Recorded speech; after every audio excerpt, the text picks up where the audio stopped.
Кыргызстандын сотторуна болгон ишеним бул тармакты реформалоо үчүн деген негизде коротулуп жаткан каражаттарга караганда эбак эле оң натыйжасын бериши керек эле. Бирок иш жүзүндө абал мындай болбой жаткана өлкө президентин да нааразы кылды. Ушул бир чечим менен бүт мамлекеттик системаны талкалап бузуп атпайбы? Бир чечим менен. Расмий маалыматка караганда сот системасына 2016 жылы 1 миллиард 213 миллион сом, 2017 жылы 1 миллиард 260 миллион сом, 2018 жылы 1 миллиард 555 миллион сом, 2019 жылы 2 миллиард 154 миллион сом бөлүнгөн. Буга сот тармагына чет жактан келген гранттар менен ар кандай долбоорлордун акчасы кошулган жок. Мына каражат бөлүп атабыз. Бирок мына көрүп атасыңар, силерден азырынча ошого жараша кайтарым болбой жатат. Акчаларыбыз өндүрүлсүн. Аймактарда болсо сотторго карата нааразычылык билдирген акциялар уланып жатат. Бул чогулгандар Ош облустук сотунун төрагасынан тартып, катардагы айрым судьяларына да кескин ишенбөөчүлүк көрсөтүп чыгышкан. Алардын сот ишине байланыштуу чечимдери туура эмес чыгарылган деп турушат. Бу жерде коррупция жүрүп атат. Мен ону Абдулдаевдин бетине деле айтып берем. Бул жемекер киши экен, мен угуп атам булчу. Бул жеп алат экен дагы, ушул окшогондорду чыгарып эткен элдин эмесин ойлобойт экен буларчы. Акчат киши бар, ачкарик. Председатель, төрагасы. Ошол жерде биз турсак, бизди түрткүлөп эшикке чыгарып таштады. Чыккыла депчи. Биз ошолду өкүмдү чыгарып бербейсиңерби? 10 күндөн ашып кетти десек, бизди чыккыла, керек болсо чекеден өлтүрүп коем силерди деди. Бирок бул топтун сөзүн угуп жооп узатууга сот имаратынан эч ким чыккан жок. Айыпталып жаткан соттордун пикирин камтыган маалымат да басма сөз кызматынан берилбеди.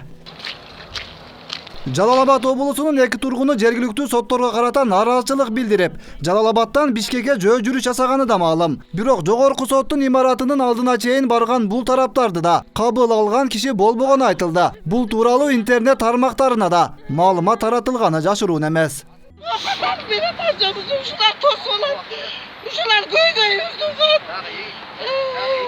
Бизнеске шарт түзгөн үйрөнгүлө. Бул эле эмес, президент тарабынан укук коргоо органдарынан тартып, сот, жергиликтүү бийлик өкүлдөрүнүн баарына, жеке ишкерлердин бизнесине тийбөө талабы коюлган болчу. Бизнеске жардам берүү үйрөнгүлө. Бизнеске шарт түзгөн үйрөнгүлө. Бизнеске тийбегиле.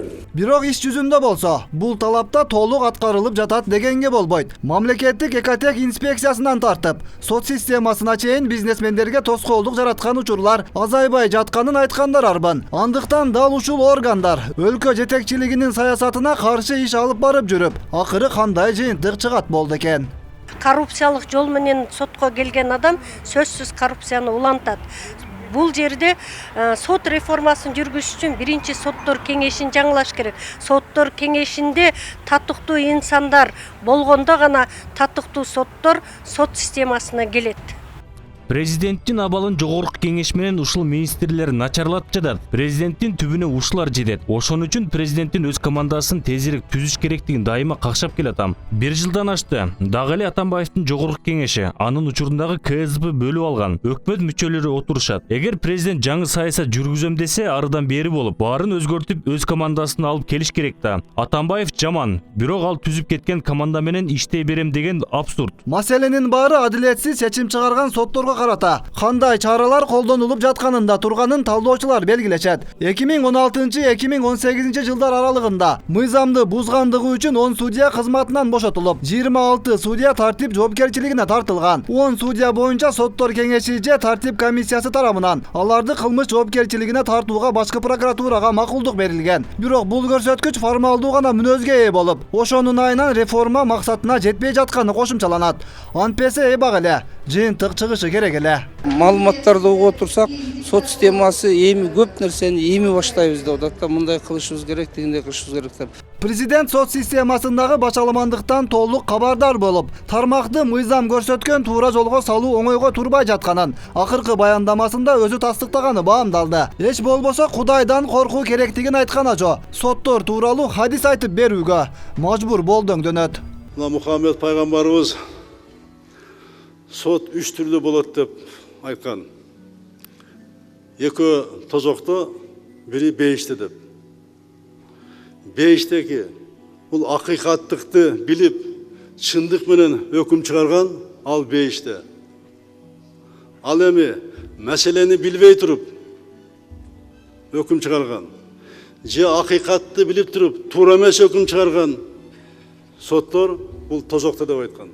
Бирок эми бул дүйнөнүн бейишин байлыктан көргөн көпчүлүк судьялар үчүн бул хадистин таасири канчалык болот? Адилетсиз чечимдери менен канчалаган катардагы жарандардын жанын качайткандар үчүн тозок отунун эскертилүүсү оң жыйынтык береби жокпу? Убакыт көрсөтөт. Бұл өмір қысқа. Ең Құдайын астағырғандағы сұрақтан барына жооп беребиз. Өткүрбек Рахманов, Акниет Кеңешев, 7 канал, Ош.